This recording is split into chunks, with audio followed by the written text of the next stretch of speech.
जय हिंद। स्वागत आपका एक महत्वपूर्ण वीडियो में। आज के प्रमुख केंद्रीय कर्मचारियों, पेंशनर्स, सैनिक, पूर्व सैनिकों, पैरामिलिट्री फोर्सेस से संबंधित जो भी प्रमुख खबरें हैं इस वीडियो के माध्यम से हम शॉर्ट में जानेंगे। पहली खबर हमेशा की तरह 8th पे कमीशन के रिलेटेड है, जिसमें बताया गया है कि फिटमेंट फैक्टर में hit 2.86 if inflation tamed says expert. यानी कि अगर महंगाई नियंत्रित रहती है तो फिटमेंट फैक्टर 2.86 तक पहुंच सकता है।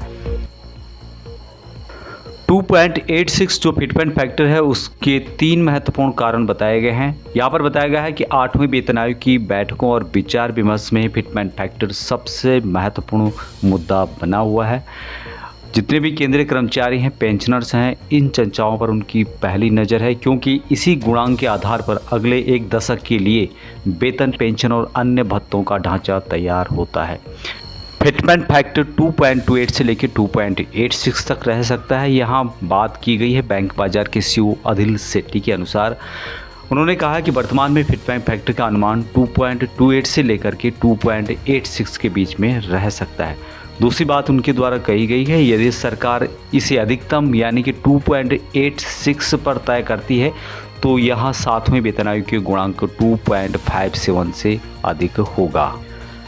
किन बातों पर निर्भर करेगा फिटमेंट फैक्टर? सबसे पहला है कि महंगाई, यदि महंगाई नियंत्रित रहती है तो उसे संतुलित करना जरूरी होता है। दूसरा है कि सरकार की वित्तीय स्थिति, सरकार का खजाना और बजट इस बोझ को उठाने में कितना सक्षम है। और तीसरी जो बात की गई है कि कर्मचारी संगठनों के साथ जो बातचीत होगी, उनकी मांगों और बैठकों का नतीजा क्या रहता है, वो भी यहाँ पर निर्भर करेगा। वेतन आयोग लगातार क्षेत्रीय बैठकें कर रहा है। हाल ही में 6-7 जुलाई को भुवनेश्वर में कर्मचारी प्रतिनिधियों, पेंशनरों और अन्य हितधारकों के साथ वेतन भत्तों और सेवा शर्तों पर चर्चा की गई। दूसरा है कि इसके बाद 9 से 10 जुलाई को कोलकाता में बैठकें तय की गई और इसी तरह देश के अन्य हिस्सों में भी क्षेत्रीय बैठकें आयोजित की गई। उनका मतलब यहाँ पे है कि 8th पे कमीशन की जो कमेटी है वो अपना काम कर रही है। उम्मीद है कि यहाँ पर जल्दी और अच्छा रिजल्ट आपको देखने को मिलेगा। दूसरा update DGR local loading and transportation scheme के बारे में बताया गया है। यहाँ पर जेसीओआर ऑफिसर सभी रोजगार से संबंधित उनके लिए एक बिजनेस टाइप का है। यहाँ पे आप देखेंगे नंबर दिया गया है, department of accession welfare, MOD, director general resettlement. आगे बताया गया कि director general resettlement has signed an MOU with Coal India limited, यानी कि कोल इंडिया लिमिटेड के साथ डीजीआर ने एक एमओयू साइन किया है, जिसके तहत ईएसएम को यहाँ पर लोकल लोडिंग एंड ट्रांसपोर्टेशन के संबंध में आप रजिस्ट्रेशन कर सकते हैं, इस स्कीम का फ़ायदा उठा सकते हैं। 20 जून 2026 से ओपन हो गया है डीजीआर की ऑफिशियल वेबसाइट पर। अधिकारी वर्ग के लिए ये नंबर दिया गया है, यदि आप बात करना चाहते हैं तो कर सकते हैं। जेसीओआर के क्वारी के लिए यहाँ पे नंबर दिया गया है। और वार्ड्स, डिसेबल सोल्जर और विडोज, यदि आप इंटरेस्टेड हैं तो संबंधित क्वारीज आप इस नंबर पे रिंग करके कर सकते हैं। यह योजना पूर्व सैनिकों को रोजगार और बिजनेस देने के लिए चलाई जाती है, जिसमें कि मुख्य रूप से 2 भाग होते हैं। एक होता है सेवानिवृत्त सैन्य अधिकारी। इस योजना के तहत ईएसएम कोल ट्रांसपोर्ट कंपनीज बनाते हैं और उसके डायरेक्टर बनते हैं। पूर्व सैनिक कंपनियों को कोल इंडिया की खदानों से कोयला उठाने और उसे दूसरी जगह तक पहुंचाने का पक्का सरकारी ठेका इनको मिलता है। पूर्व सैनिक जेसीओआर अपनी गाड़ियां इन कंपनियों के साथ अटैच करते हैं और खदानों से कोयला ढोने का काम किया जाता है। इसमें विडोज, डिसेबल सोल्जर्स, वार्ड्स वगैरह भी शामिल हो सकते हैं। तो अधिक जानकारी के लिए जो यहाँ पे नंबर दिए गए हैं, आप उन नंबरों से इसके बारे में डिटेल्स पता कर सकते हैं।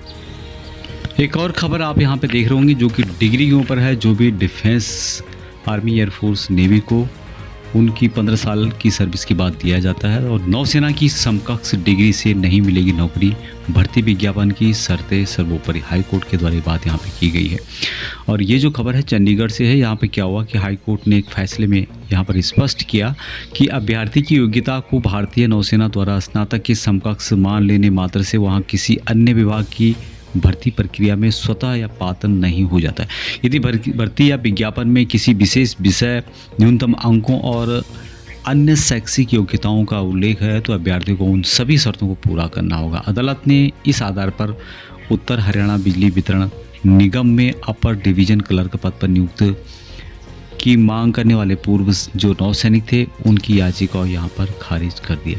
तो इसका मतलब ये निकलता है कि जो भी सर्टिफिकेट ग्रेजुएशन का हमको दिया जाता है उसका हर जगह आप यूज नहीं कर सकते। एक अन्य खबर जो कि अग्निवीर और शहीद परिवारों के सम्मान के लिए डॉक्टर राजकुमार सांगवान जी के द्वारा एक पहल की गई है और रक्षा मंत्री को इनके द्वारा अहम सुझाव दिए गए हैं। यदि यहाँ सुझाव मान लिए जाते हैं तो अग्निवीर में भर्ती होने वालों की लाइन लग जाएगी। यहाँ पे आप देखेंगे सबसे पहले इन्होंने बात की है कि अग्निवीर रोजगार प्रकोष्ठ बनाने की मांग, और इसका काम क्या रहेगा, एक पुनर्वास के अंतर्गत अग्निवीर रोजगार प्रकोष्ठ स्थापित करने की मांग की गई है। यहाँ प्रकोष्ठ केंद्र और राज्य सरकार के विभागों जैसे कि केंद्रीय जो सशस्त्र बल हैं, राज्य पुलिस बल है, भारतीय रेल, सार्वजनिक उपकरणों से संबंधित आपदा प्रबंधन बल सहित जितने भी संस्थाएं हैं उनमें रिक्तियों के साथ समन्वय कर अग्निवीरों को उनकी योग्यता और कौशल के अनुरूप रोजगार उपलब्ध कराएगा। 4 साल अग्निवीर सेवा समाप्त करने के बाद डायरेक्ट उनको जहां भी खाली है वहां भेज दिया जाएगा। ऐसा इनके द्वारा सुझाव दिया गया है, ऐसा होना चाहिए। उन्होंने सेवा समाप्ति के समय ही रोजगार प्रक्रिया शुरू करने की वकालत की। उसके अलावा 4 साल की सेवा के बाद डिग्री और उच्च शिक्षा में उनको प्राथमिकता दी जानी चाहिए। उनके अनुसार विश्वविद्यालयों, तकनीकी संस्थानों और व्यावसायिक विश्वविद्यालयों में प्रवेश के लिए आरक्षण या फिर प्राथमिकता अग्निवीरों को दी जाए, जिससे कि उन्हें बेहतर शिक्षा और रोजगार के अवसर मिल सके। उसके अलावा उन्होंने कहा कि शहीद अग्निवीर के पैतृक गांव में उनकी स्मृति में स्मारक बनाया जाए ताकि आने वाली पीढ़ियां उनके बलिदान से प्रेरणा ले सकें। साथ ही शहीदों के माता पिता को CSD कैंटीन की सुविधा तथा सैन्य अस्पतालों में आजीवन निःशुल्क चिकित्सा सुविधा उपलब्ध कराई जाए। सांसद ने विश्वास व्यक्त किया कि यदि इन सुझावों को लागू किए जाने से शहीद अग्निवीरों के परिवारों के प्रति राष्ट्र का सम्मान और संवेदनशीलता और अधिक मजबूत होगी। साथ ही अग्निवीर योजना के प्रति युवाओं का जो भरोसा है बढ़ेगा और देश को अनुशासित, प्रशिक्षित और राष्ट्रभक्त से ओतप्रोत युवा शक्ति मिलेगी।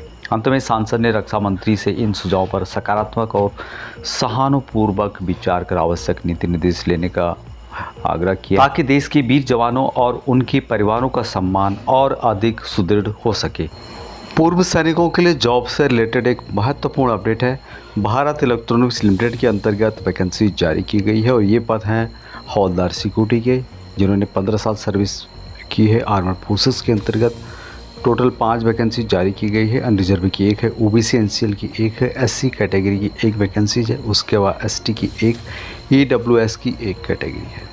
तो यहाँ पर सैलरी आपको 20,500 रुपये स्टार्टिंग बेसिक है। इसके अलावा TA, DA, HRA सभी इसमें जुड़ करके अच्छी खासी लगभग 60 से 70,000 आपको पर मंथ के हिसाब से सैलरी मिलेगी। स्टार्टिंग सैलरी की मैं बात कर रहा हूँ यहाँ पर। तो ये वैकेंसीज कहाँ पे निकाली गई है, क्या इसकी डिटेल्स रहने वाली है, इससे संबंधित वीडियो आपको इसी चैनल पर मिल जाएगा। ये जो जॉब है ये परमानेंट गवर्नमेंट की जॉब रहने वाली है और 60 ईयर तक यहाँ पर जॉब किया जा सकता है।